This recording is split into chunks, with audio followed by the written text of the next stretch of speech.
Yeah.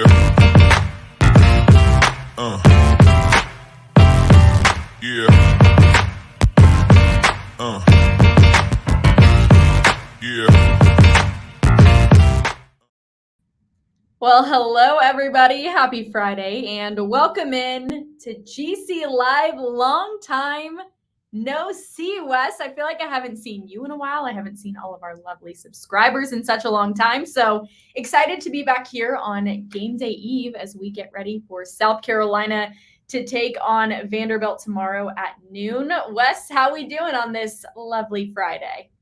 We're good, Kendall. I feel like you, as you're filling in for Chris Clark today, you just let everybody miss you for about 3 or 4 weeks, and then you hop in just so you can get the, hey, did you miss me, guys? Little return every single time. So welcome back again.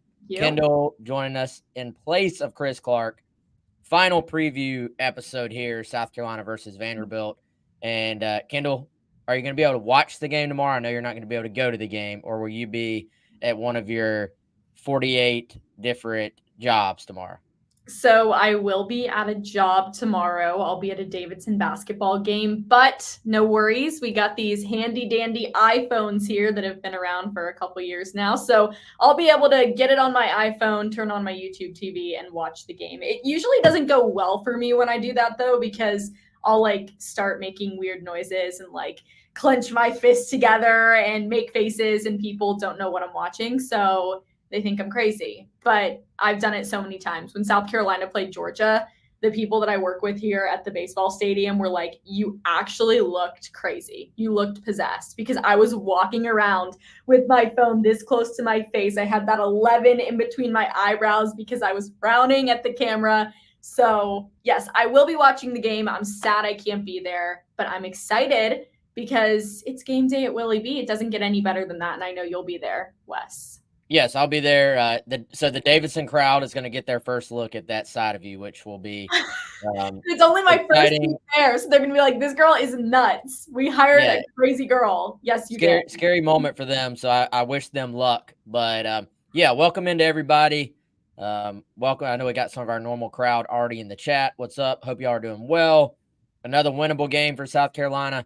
And as always, this show brought to you by our buddy Clint Hammond, Movement Mortgage, clint.hammond.com. 803-771-6933. Mortgage rates have not been great, but there are some signs they could be dropping soon. And also, if you're like me and my wife and you just were ready to buy a house and you were like, hey, we're doing it, Clint is your guy.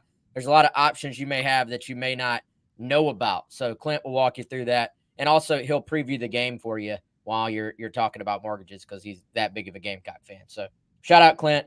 Appreciate you as always, man.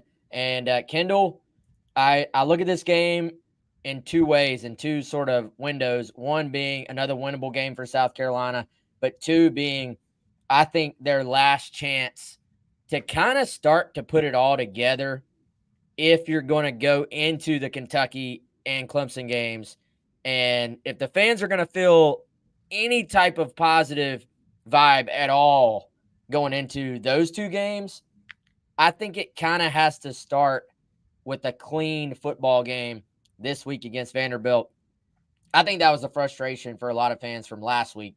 It wasn't that you were frustrated with a win or a close win. It was more just about, in my opinion, the fact that there were just some ugly moments, still things that South Carolina has been unable to clean up.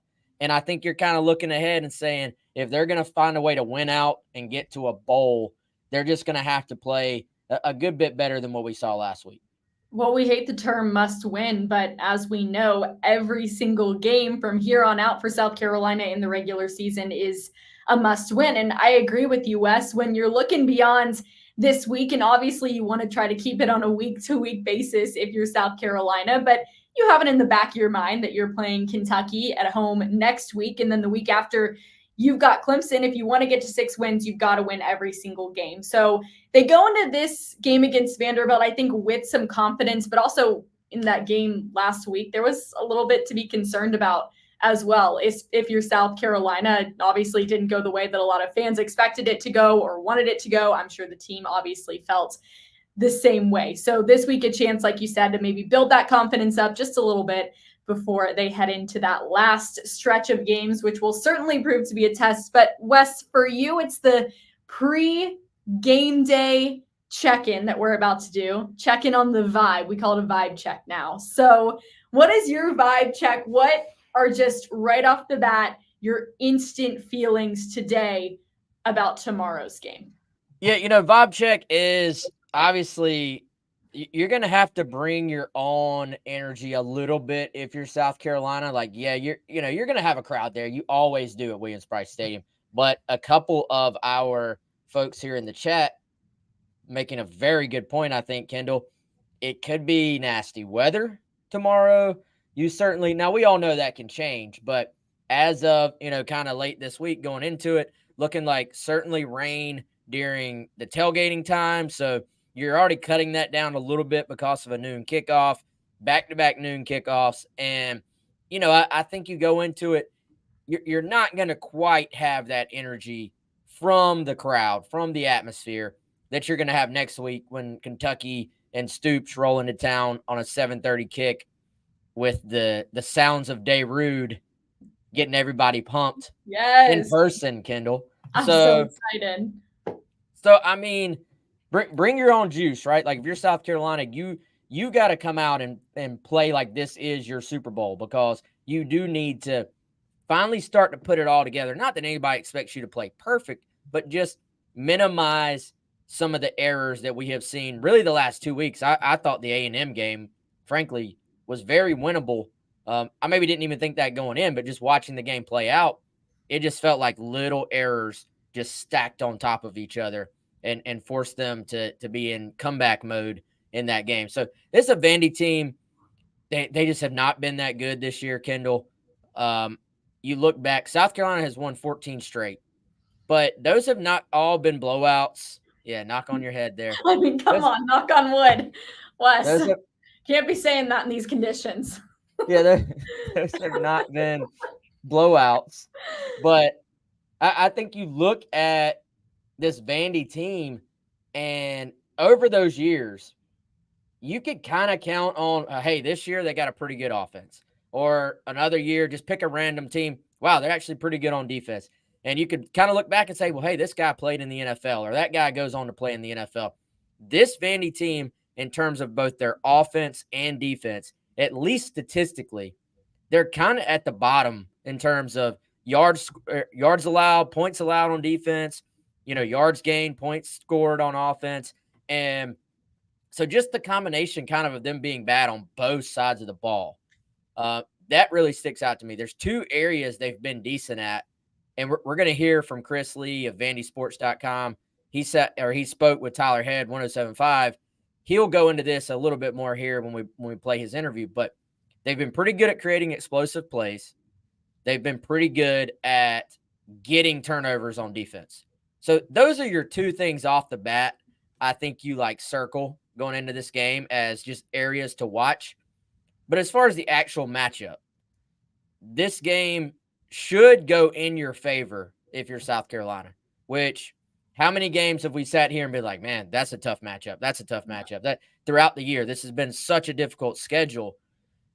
You got to take advantage of playing a team that you have the matchup advantage and that you play at home, and just not let them hang around and sneak up on you in this game. Well, I think it's fascinating what you just said. And Chris Clark actually wrote this in an article on GamecockCentral.com earlier in the week. So go check out all of our articles, because not me, but the staff has been working very hard at making sure that you guys are kept up to speed on everything you need to know. But you mentioned defensive takeaways there, and Vanderbilt is in the top 4th of the conference in defensive takeaways. So again, that's one of the areas that they have been better at this year. So Wes, if you are South Carolina, if you're this Gamecocks offense, how are you minimizing that? How are you making sure that that isn't a cause for concern this week?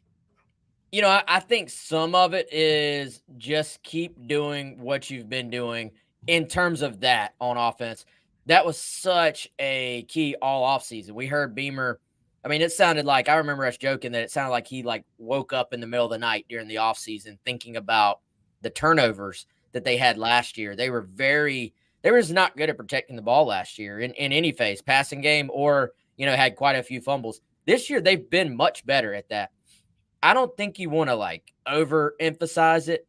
I think you got to keep doing what you've been doing on that side. The interesting thing about Vandy, they're kind of like South Carolina last year in that they create a bunch of turnovers, but they also are giving the ball away themselves too. So I think some of the turnover conversation for South Carolina is keep doing what you've been doing.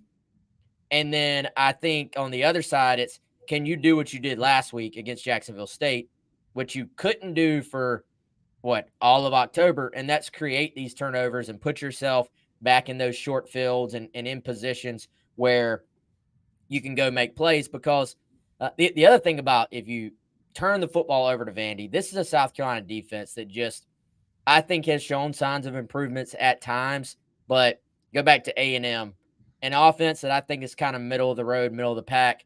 They got a lot of short fields on South Carolina's defense, and that made it very difficult for a defense that has had their struggles to then also keep them from scoring. So I think force Vanderbilt.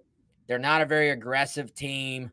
That's one thing. Another thing Chris Lee will talk about here. I feel like I'm about to keep stealing his thunder, but he has some good stuff, and they just haven't been super aggressive. Now, they do create some explosive plays. Some of that is something we've seen South Carolina struggle with.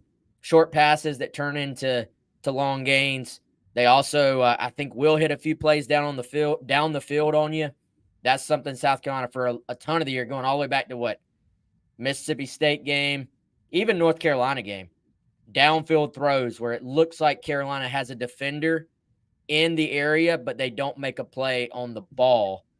That's been an issue. That'll be something to keep an eye on, because this is a pretty good, especially compared to the rest of what they have going for them. This is a pretty darn good receiving core for Vanderbilt. Yeah, and they have a fascinating offense, and we'll get into that a little bit more as this show continues. But want to answer this question here from Greg Lee. Shout out to you for asking such a great question. My man Wes, what is the biggest key to getting the run game going this week? Same 5 offensive line for the entire game, or better perimeter blocking? Wes, the floor is yours. Oh, you don't want to take this one, Kendall? But so shout out Greg. He dropped a tip for us there. I'll split that with you, Kendall. I'll shoot you the $2.25 there so we can split the tip. But appreciate you, Greg. Good buddy of mine. And I kind of like how he framed that up, because they've had a different offensive line every game. Literally, the starters have been different every game. And then it's like they just have not been able to get through an entire game with the same 5, whether it be injuries or at times just feeling like they had to rotate guys in because this guy's struggling, this guy's struggling. So, I think if they could just play the same 5 and let them be on the same page all game long, that could go a long way this week. Beamer talked about this on his call-in show yesterday. It looks like it's going to be the same 5 they started out with last week. Now, they had to shuffle last week as well, but looks like Ja'Kai Moore is back in there. So it'll probably be Big Tree at left tackle, Ja'Kai at left guard, Nick Gargiulo at center, Troball at right guard, and then Vershawn Lee at right tackle. So that's very close to the 5 that played so well against Florida. So, I think this is a Vandy defense Carolina can maybe get right against and kind of build some confidence, get the running game going. I look at this offense, they're very hit or miss when it's just the passing game. They are highly, highly reliant on big plays down the field. And I think you can see why that is. You have a quarterback like Spencer, and you have a big play guy like Luedecke. So it's kind of like, all right, it either bogs down or those guys go make a huge play for you. Well, when the running game gets going and they start to have that balance and Mario Anderson gets going, Juju makes a play here or there, I think you see what we saw against Florida. And that was a much more efficient, consistent offense. And it wasn't perfect, but I felt like just kind of moved the ball at a little bit more of an efficient pace as opposed to being just very hit or miss. And so I think, yeah, perimeter blocking always important. But if you could just circle one thing for this team and say, wave a magic wand, you can have this for this week. I think having the same 5, them being healthy, confident, comfortable would go a long way for this offense. Yeah, consistency is key. If I was going to answer that question, if it was directed at Kendall, I would have given the same answer, Wes. The exact same one? The exact same answer, word for word. Absolutely. Yeah, no, I absolutely think that it's important for these guys to get on the same page. And we haven't seen that consistency at offensive line throughout the entire season. And that's tough, not only if you're the offensive line, but for the rest of the offense as well. For Spencer Rattler, for those guys up front that are protecting him. You know, he's had a really good season given the circumstances. But I think that if you just start to kind of streamline it, find that consistency as you head into these last few games, then you're feeling a lot better as you have to win out to get to those 6 wins. But Wes, I don't know when you want to hit up this Chris Lee interview. We've been talking about it here for a little bit. You want to get into the offense first that we were talking about with Vandy, or do you want to let our man Chris talk a little bit for some background? Well, I feel like I've just been stealing his thunder. So let's just go on out there. We don't have Chris Clark today, but we do have Chris Lee. So by the way, I only do this with Wes. Like, Chris will never say, Kendall, do you want to come on with me because Wes can't do it? Wow. I have a bone to pick with Chris Clark. Well, I'm sure he's not listening to us right now, but I'm going to pass along that message Please for do. you. I will send him a text. Chris actually up there. Chris was on the Yale campus today. I don't know. Maybe he's going for his master's. I think Yale wants him to. No, he's actually meeting with Dante Reno. He has 4 years of eligibility left. Yes. I asked him to find some Nick Gargiulo stories up there because I got a feeling there's probably a couple of good ones. But look out for some of that next week on Gamecock Central. He met with Dante Reno up there in person, and I think was going to maybe meet his dad too, who obviously is the head football coach at Yale. So pretty cool. But yeah, let's go out to Chris Lee.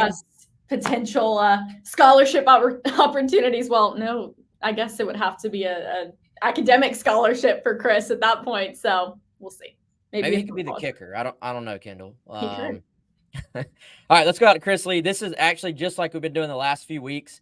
This is an interview with Tyler Head, 107.5. He's our host every morning, host of GC Takeover Hour. And this is about 10 minutes, but Chris Lee, I mean, does a fantastic job, top to bottom, covering Vanderbilt. So we took it with permission from Tyler. So here that is, Tyler Head with Chris Lee, VandySports.com on 107.5 The Game. Extra point. Tyler Head along with you on this Football Friday, getting you set for the Gamecocks and the Commodores coming up tomorrow at noon, which you can listen to right here on The Game. Pre-game coverage starting with myself and Terry Ford live out at the party lot at Sound and Images on Bluff Road. Bright and early, 7 a.m.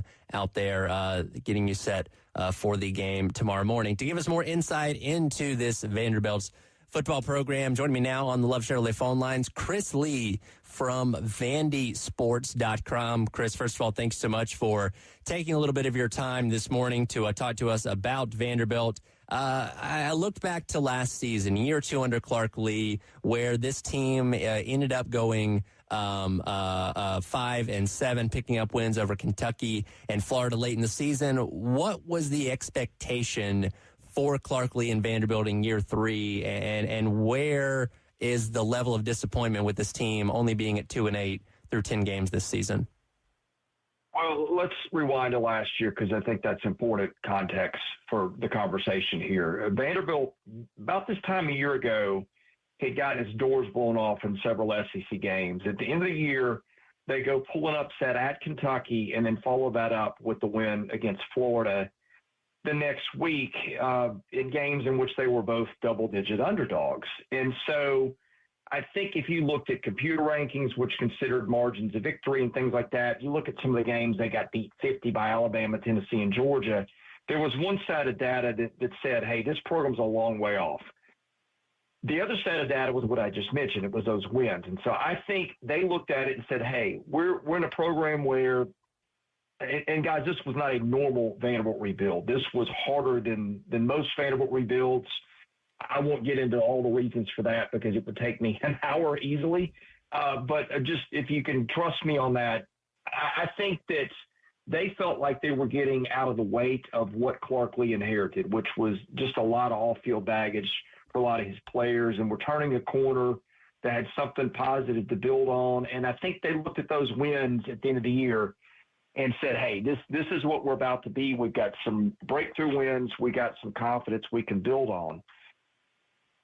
If you went to fall camp practices, and I did, you could also see that there were some big deficiencies. The cornerback was one of them, and the lines of scrimmage where we had some questions, and it's kind of hard to tell there because their offensive line is scrimmage against their defensive line, and so you just don't know how that's going to resolve till they play other people. When they started playing other people, it became very clear that the cornerback issue was a huge issue, and it also became clear that when they looked good on the lines of scrimmage in camp, you can kind of point the finger at the other side of the ball.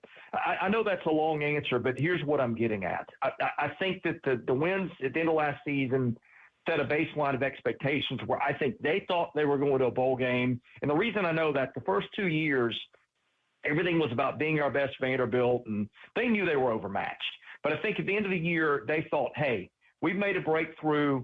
We're going to build on that in the offseason. And they started talking about a bowl game as being a goal, whereas they'd never put win-loss goals on anything the first 2 years. So I think what ended up happening was there was a little bit of over-optimism, and I was included in that, based on the way they ended the season and the normal trajectory of the program, where most coaches in a rebuild, they start to improve. Turned out it looked to me like that was fool's gold. This is a line of scrimmage league and a talent league. I think they had too many deficiencies to really get to where they wanted to go now in hindsight. And I think there's some coaching deficiencies too. I think they'll probably have some changes at some coaching positions. One, if maybe not both coordinators. That's a much longer answer than you bargained for, but at Vanderbilt, the answer is always complicated. And I hope that made sense. No, that makes absolute sense. And talking about the talent there, you had a tweet a couple weeks ago that I thought kind of painted a really good picture when you kind of look at where Vanderbilt sits from a talent perspective compared to some of the other schools in the SEC. And you kind of used almost kind of a drafting analogy, but I thought it painted a really good picture there. Yeah, and there were two more tweets underneath that I think, the way Twitter works is you only get so many characters.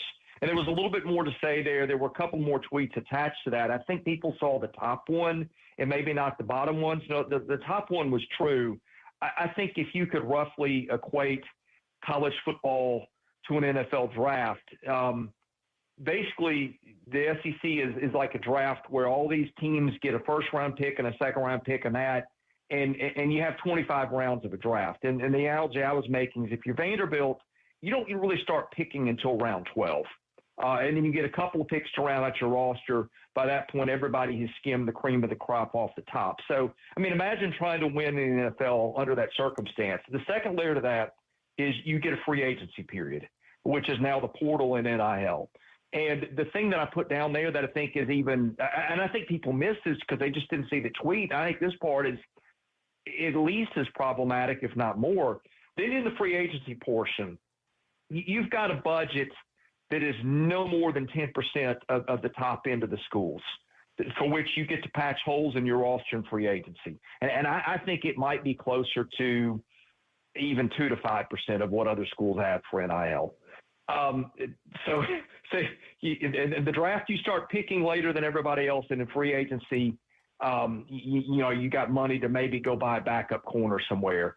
I don't know how you win in that circumstance. Throw in the fact of all the history, the fact that you go to games there, and their fans. Like I was at the Auburn game last week. Their stadium now seats 28,000. There were a couple thousand empty seats. I'm going to guess there were maybe 5,000 or 6,000 Vandy fans there. Mm-hmm. And it was homecoming, and that's just a common occurrence. You're just looking at a program where right now everything is stacked against them. And they're going to have to find some answers in the offseason, and it's going to have to depart from the normal Vandy blueprint of this or that, because I've covered it for too long, and I know if they approach it the way they normally approach it, it's a waste of time. Again, talking to Chris Lee from VandySports.com, turning our attention to tomorrow's game. While Vanderbilt is on the lower end of a lot of statistical categories in the SEC, one thing they do really, really well is generate explosive plays. Well, what's kind of the key to that success for this team this season? They've got a good wide receiver room. That was one thing that I said in fall camp. Hey, I think they've got some players here, and that has translated. Now, the problem is they've got a kid in Will Shepherd, who's their number one wideout, was a preseason second or third All-SEC guy, depending on where you looked. And he just has looked checked out in recent weeks. He's not playing well. He's making mistakes. His hustle has been questioned at times. I hate to do that with college kid, but I think there's also some truth to that. Now, they've got some other kids. They've got Jaden McGowan, who's from South Carolina, one of the fastest kids on the team. They've got a kid in London Humphreys, who's a true freshman, who has made several long touchdowns this year, was a 100-meter sprint champion in Tennessee last year. They've got some other pieces of players who are nice. Junior Sherrill, who's a local kid. You've seen them make explosive plays at times.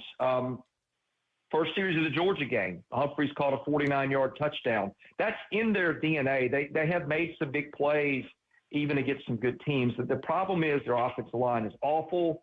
They cannot establish the run. I think they try to establish the run too much. They just do not have the pieces there. And they've turned it over a lot. Their turnover rate's the highest in the league.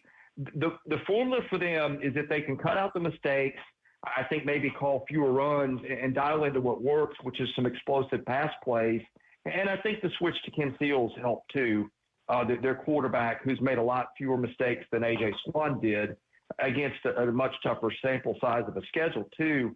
I think there's something they can work with, but they've not been able to make that work. And I think a lot of that probably goes back to offensive line and just some very conservative play calling when the game is in the balance. They seem to do more of their damage when they're 3 touchdowns behind and they throw a little more caution to the wind.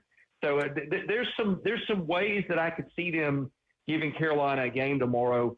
I'm just not sure about their willingness to get there with the play calling. Now, when you look at this matchup tomorrow, South Carolina struggles mightily on defense themselves, particularly when it comes to the pass. There have been many quarterbacks this season that have come in not having a breakout game, and then they end up having it against South Carolina. Where are those specific reasons or areas of optimism you feel like that that Vanderbilt could exploit against South Carolina's defense?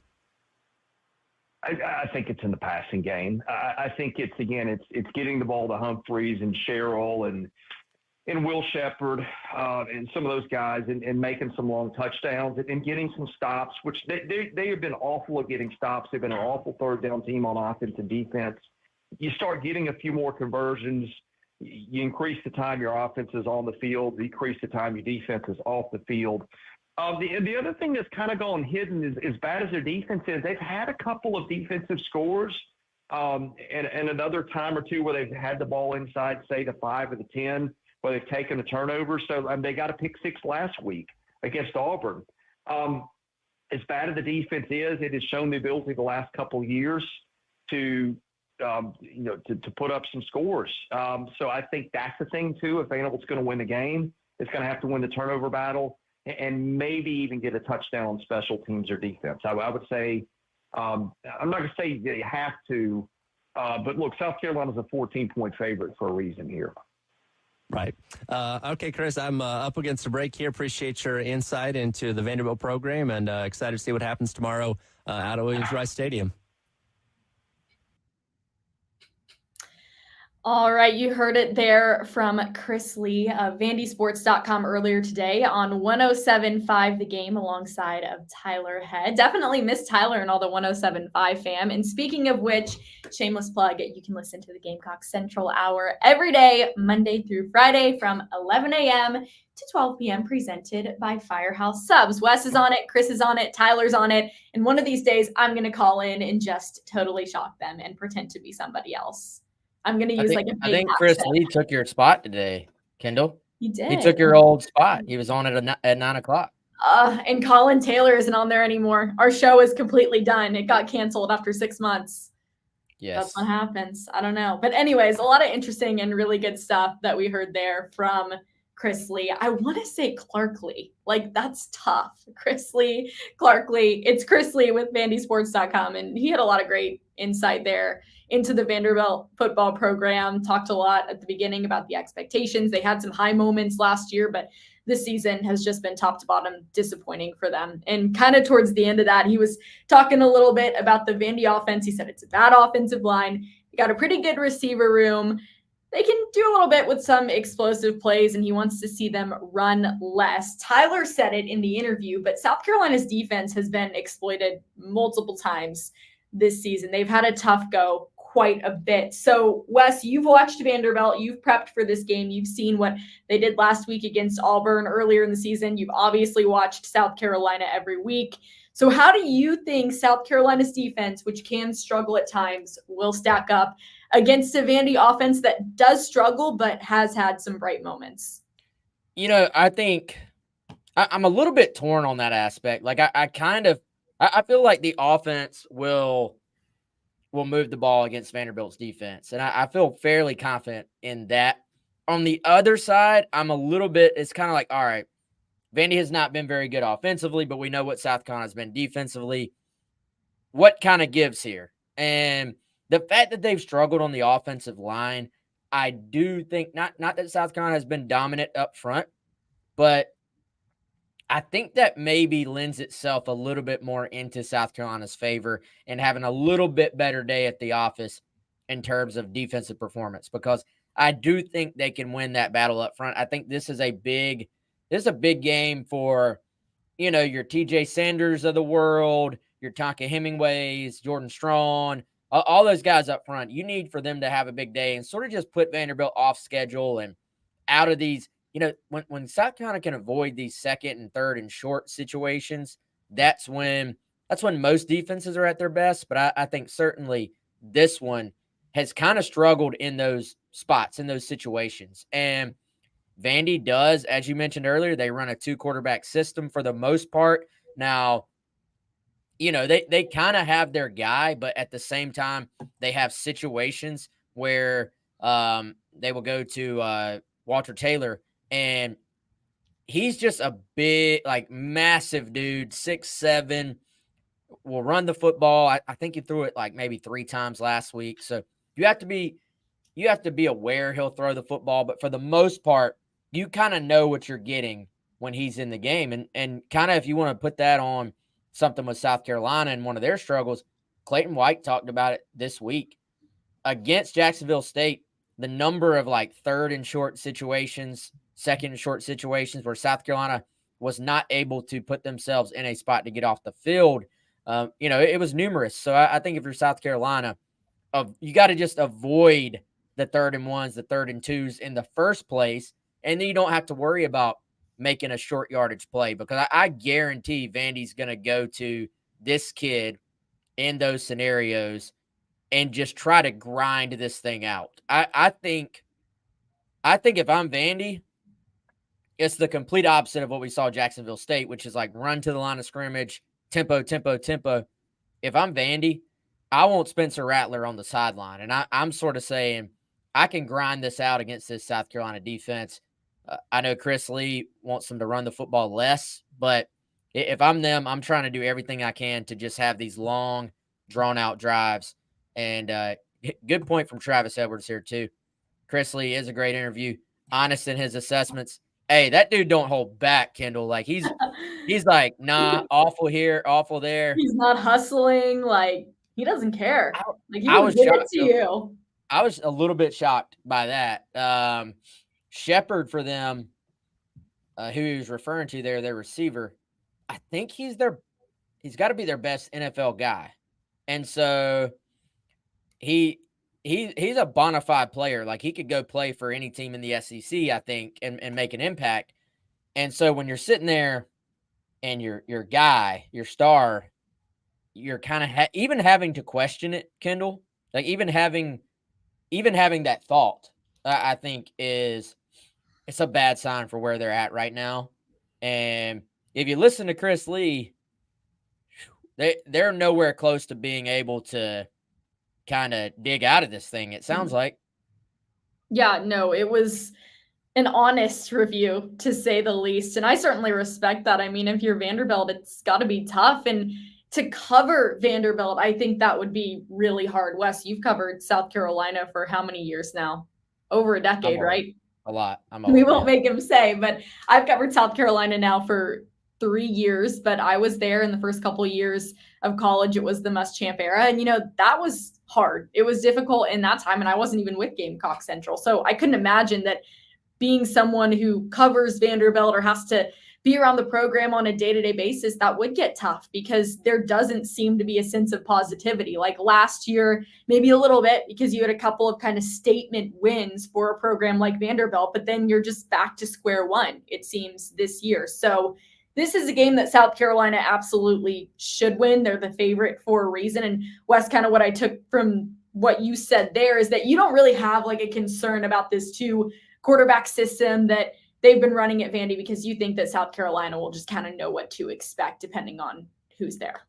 Yeah, I think they will. Now, whether they can execute it, if they're in those 3rd and 1 situations, I think is another thing entirely. But I think you got to try to keep them out of those if you're South Carolina and just execute well enough on offense where I do think you have a decent advantage that none of this matters. That's the one thing to just negate all this is if Rattler and Luedecke and all those guys can just go do their thing against a defense that has not been good, then you can give up some yardage on defense, and it really won't matter because they're just chasing you. And this is not a Vandy team. You look at every game they've played. Like if you pull up the final scores of the SEC games they've played, it's almost always that they lose by kind of between 2 touchdowns and 3 touchdowns. And going back and looking, some of those games, that's like a late score from Vandy. Like they don't quit. They're not going to quit. They're going to battle it out to the end. But those games probably aren't even quite as close as maybe they appear in the score. But also, they're not getting beat by 50 each week. So you have to show up if you're South Carolina. And but I mean, I think the closest game they've had in SEC play was last week against Auburn, and they lost by 16. So that's kind of just been the season for them. They've not really had games that went down to the wire. We know South Carolina went down to the wire with them 2 years ago at Williams-Brice. The great Zeb Nolan had to come out and kind of save the day. And, but I don't think South Carolina, even with the struggles of this year, I don't think they're in that spot anymore. Now, you always have the caveat of it's football, right? It's sports.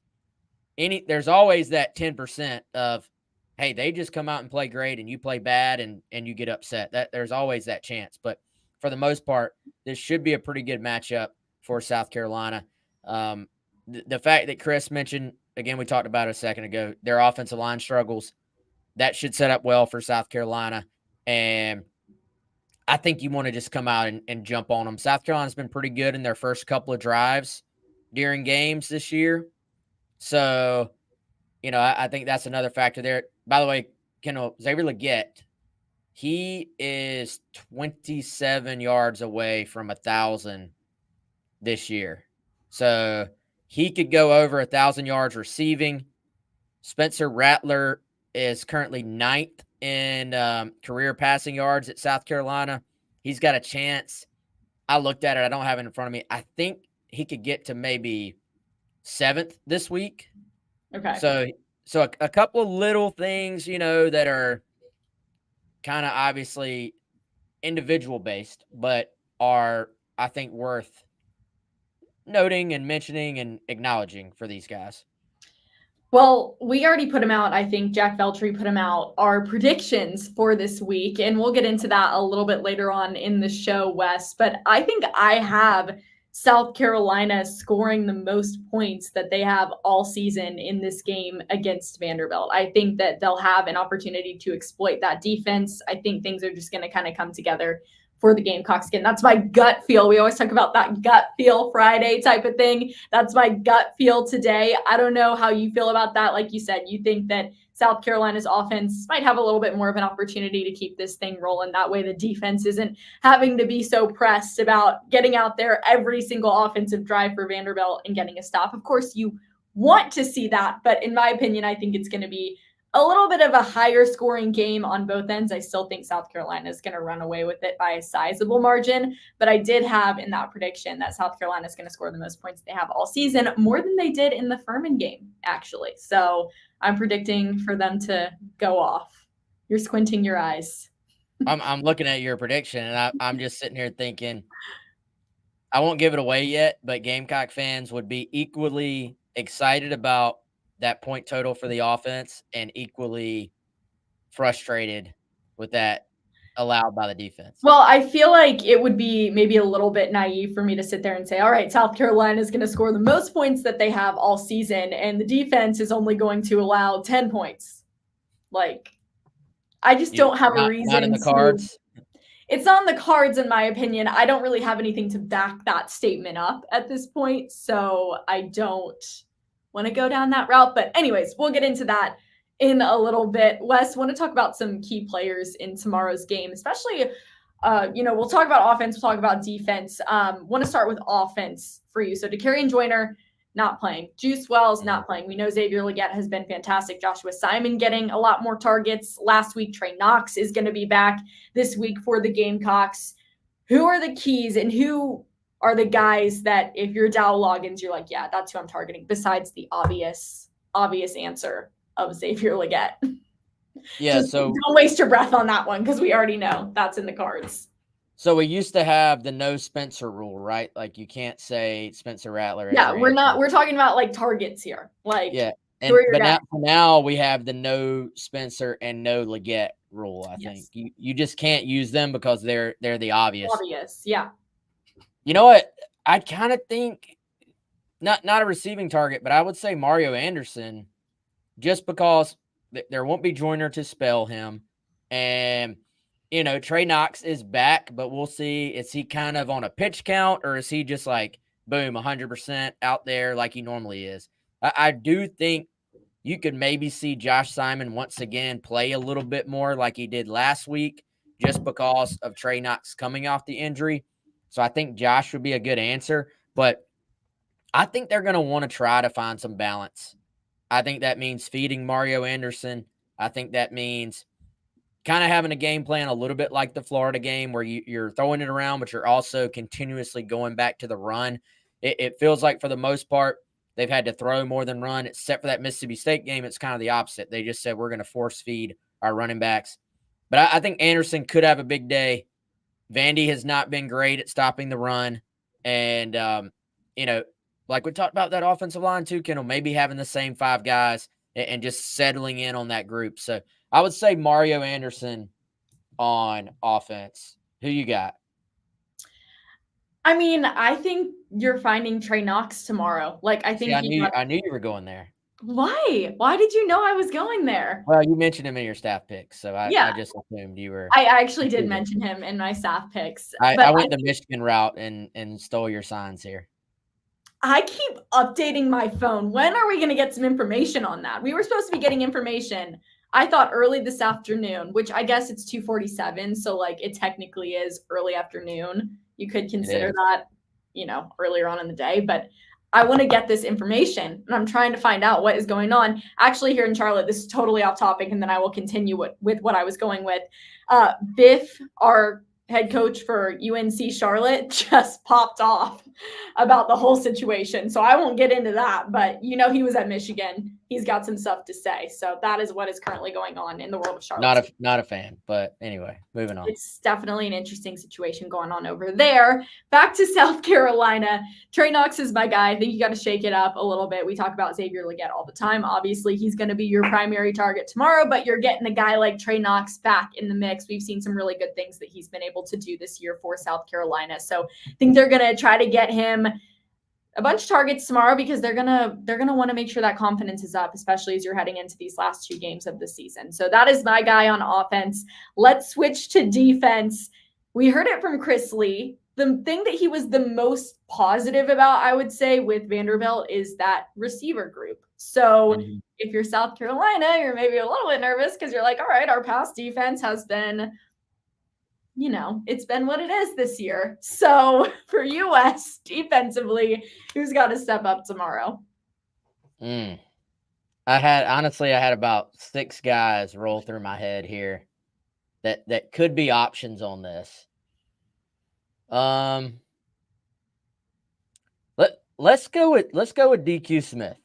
And That was my yours, didn't pick. I? Now you're gonna make me switch it. Okay, you can have DQ. No, I'll you give can have somebody DQ. We can both have DQ if that was our honest answer. Okay, yeah, I didn't have your signs You on did this not one, but pre-plan this.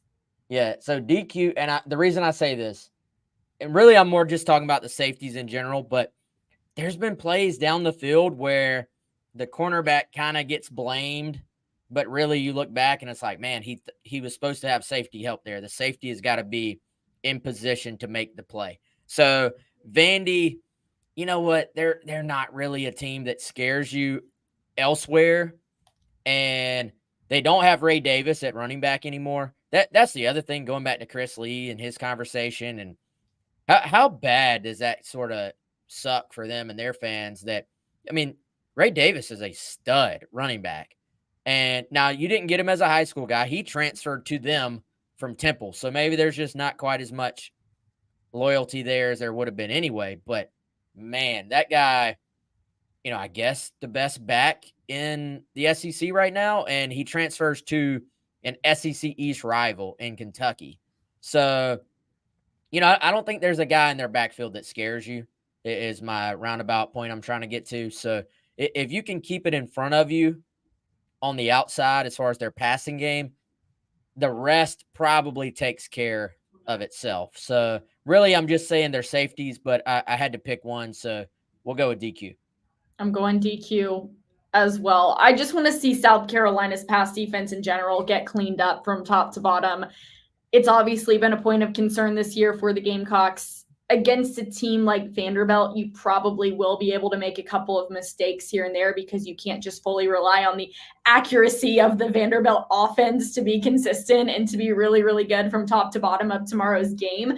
But when you're playing against a team like Kentucky, that is better. When you're playing against a team like Clemson, that is a lot better.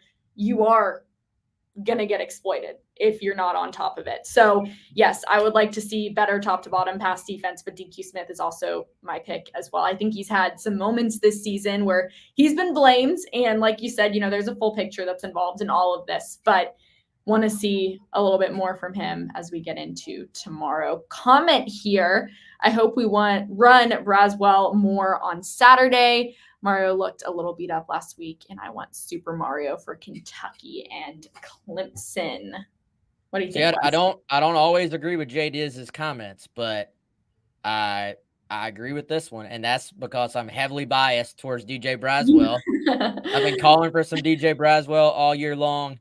He got in for one play on offense last week, Kendall. I about stood up, and I was like, here we go. Time for 23. This is my time. And Wes is usually on it with that stuff. Like when Wes has a guy that he is high on, I will say 9 times out of 10, he is usually right. That's why I'm stuck on it. I'm like, DJ, come on, man. Like you're my guy.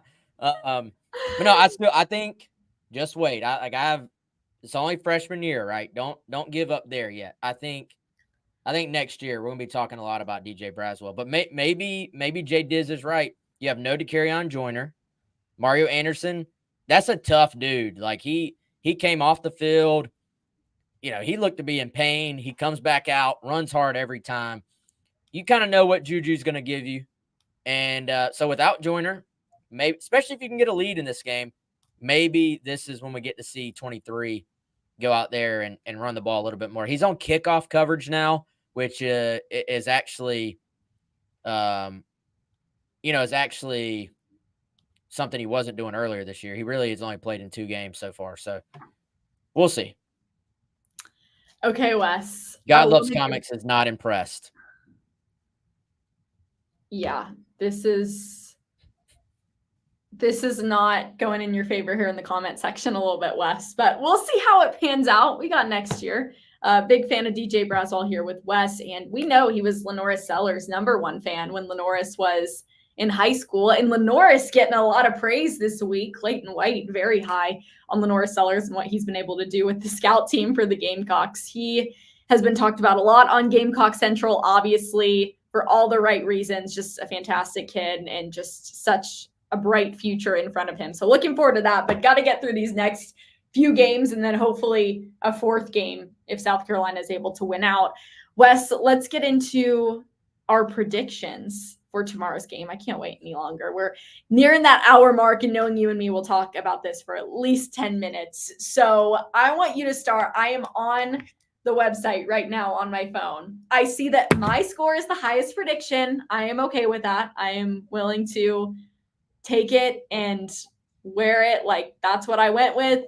For US, you kind of went with what most of these people were saying on the site. I went a little conservative, right? Like a little conservative, but it was right in line with what everyone else said. If you haven't checked it out, GamecockCentral.com, we have a huge rivalry going on right now with our staff picks from week to week. Not just for South Carolina games. We pick games throughout the country that are happening in college football from week to week, the biggest games of the week. Some of them are just random games. And Wes is winning right now. So let's hope that goes down the tubes this week. Okay, that's rude. But first of all, we're going to make them wait just a little bit longer before we give our picks here. I'm going to tell you about my friends at Liberty Tax here in Columbia. 3 convenient locations, 803-462-5576. Tax time right around the corner, actually, believe it or not. And before the year turns of 2024, especially if you've had changes in your life, maybe you've gotten married, maybe you've gotten unmarried, maybe you've had a situation where you've started a business. I'm just kidding. But for real, if you've had life changes and your tax sort of picture has changed, there might be some things you can do to go ahead and prepare yourself now that will help your tax situation for when you're doing your taxes in 2024 for the year 2023. So my man Larry, he can help you with all that. Give him a call, 803-462-5576. Kendall, what's your you go first. What's your score? Well, I was actually looking up the weather for tomorrow because I was going to give a weather report here live on GC Live because I just wanted to be a meteorologist. But for me, I'm feeling confident in the Gamecocks tomorrow. I just think they are the better team, no doubt, from top to bottom. So I wrote here, again, that South Carolina is going to have their best offensive performance of the season. I think they're going to score the most points that they have all year. They're coming in with a little bit of confidence from a win last week. So I have got South Carolina 48, Vanderbilt 31. Again, probably feeling pretty good about that if you're a Gamecock fan from an offensive standpoint. Probably not feeling so good about that if you're a Gamecock fan from a defensive standpoint. But I just haven't seen enough from the defense this year to make me believe they're going to hold Vandy to 14 points or less. Yeah, Kendall, I went kind of with the easy answer here. I have South Carolina 38, Vanderbilt 21. I think if they played 10 times, most of the time it would sort of end around that score differential. South Carolina has scored right around that pretty much every home game this year as well. So I think anything around 40 kind of makes sense for the offense. And I do think can they turn Vandy over a couple of times probably is going to be the difference in whether it's like a true blowout or whether they have to at least sort of sweat this thing out just a little bit as it progresses. So I think South Carolina will win. Could be ugly again, could not. You know, you're kind of just waiting to see them put it all together and play their best game of the year, top to bottom. And that ultimately is what I'm very interested in seeing and will be most focused on. Yes, you need to win the game, but can you use this game as a bounce off point for the final two? I think it's very important to go into those last two with a little momentum, not feeling deflated. Like you just didn't play well. Yeah.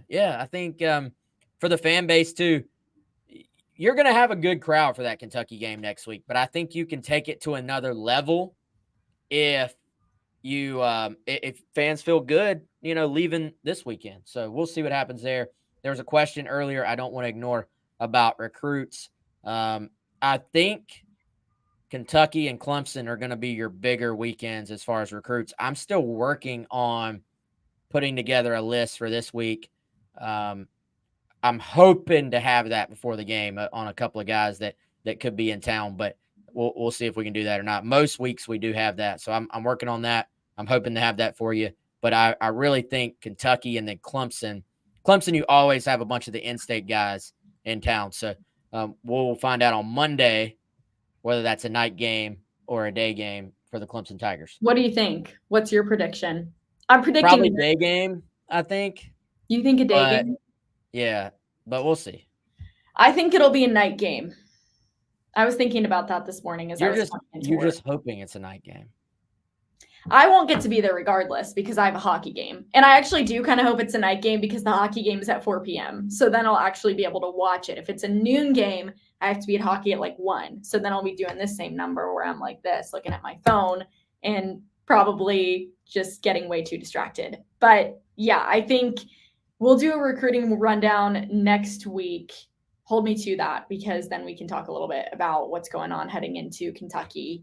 We'll try to maybe make it happen in the next 2 weeks. People love the recruiting rundown, so we'll try to keep that one coming. Want to do my little weather report before tomorrow. I think most of you guys know it's probably not going to be the best day to play football, but it's still going to be a Saturday in South Carolina, so I know everyone out at that game is going to have a ton of fun. High of 54, winds northeast, going 5 to 10 miles per hour. Chance of rain, 60% tomorrow. That's what we're getting from weather.com. Thank you. Thank you. I did not go to school for meteorology, clearly, but shout out to one of my friends, fellow South Carolina grad. She is a meteorologist, my friend Kaden. She's crushing it. Anyways, Wes, any final thoughts before tomorrow's game? This is the last GC Live. Any words of advice, final thoughts, predictions, opinions that you feel like you just have to get off of your chest right now before we end this show? No, apparently wear a jacket, take a raincoat. You can't take umbrellas in the stadium, so be aware of that. Enjoy the game. Should be a win. I think we're all in agreement on that, but we'll see. I think I'm tapped out for the week, Kendall. That's it. We'll very honestly though, to go back to something I said earlier, very happy for Xavier Luedecke getting over 1,000 yards potentially. We actually had our buy or sell today segment brought to you by Kendall Walsh. Buy or sell, Luedecke goes over 1,000 yards for the season by the end of the first quarter against Vandy. Buy. You're buying it? Yeah, it's 27 yards. Yes. It's probably all going to be on one play. What? It's probably all going to be on one play. Yeah, that's what I'm saying. Like an explosive play. You're coming out. You're not messing around. It's like, we are here. This is the South Carolina offense. Like, Vanderbilt, you guys should be scared. Explosive play, Rattler to Luedecke. 70 yards. Give it to me. Let's go. Greg says yes. Travis says first drive. Maybe they'll just throw a bomb to him on the first play and just get this thing over with. But no, seriously, I like that segment. Buy or sell. That's a good segment. Buy or sell brought to you by Kendall Walsh, who is a realtor and a friend. That is a great segment. I'm totally here for it. I really miss you guys too. GC is always going to be fam. That's why I'm trying to stay as involved as I possibly can with all of my other jobs. But I miss you guys. Big night here in Charlotte tonight as well. Gamecock men's basketball team playing at 9:30 against Virginia Tech. That's a little too late for my liking. These 9:30 tip-offs, like you're young. But I don't feel young anymore. It probably will tip at like 10, really, too, because there's multiple games going on. So, hey, Jack Veltri will be providing coverage for that on Gamecock Central. So check it out. Hey, we're gonna find out a pretty good bit about this team today. I feel like in terms of that's a matchup, Power 5 opponent. We'll see. So if y'all read about it tomorrow if you don't get to watch it tonight, but hopefully you'll buy or sell. South Carolina wins tonight against Virginia Tech. Comment quick, buy or sell. What do you guys think? They're biased though, Kendall. They're going to buy that, I think.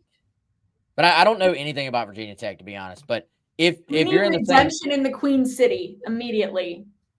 If you're like me, South Carolina played here.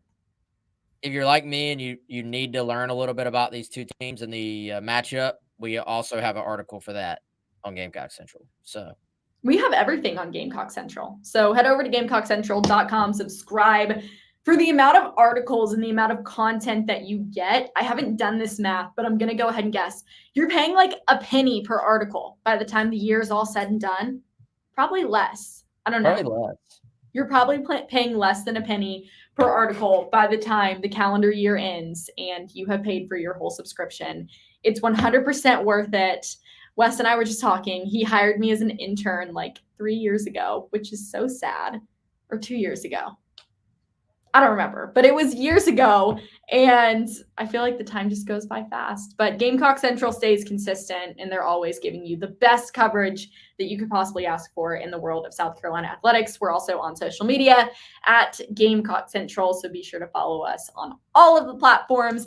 Like our stuff, give it a love on Facebook, share it, comment. You guys are the best fan base in the world. I know it hasn't been the picture perfect season, but there is an opportunity here for South Carolina to finish it out strong. They're going to have to continue with this string of games that are must wins tomorrow, noon Eastern time, the SEC network and at Williams-Brice Stadium. It's South Carolina against Vanderbilt. Thank you guys so much for joining me here alongside of Wes Mitchell on this edition of GC Live. Hopefully I'll be back sooner rather than later. We're doing the recruiting rundown next week, Wes. So if you have any recruiting questions, head over to the Insiders Forum, let us know, and we will be back. Wes, anything you want to say? Nope. I'll see everybody on Monday. So y'all have a good weekend. Or maybe you'll see him right? tomorrow tailgating. Don't be shy. Say hi. That is true. Say what's up if you're out there. I'll be there. All right, everybody. Thanks for joining us on GC Live. Have a great and safe weekend, and we will see you guys soon.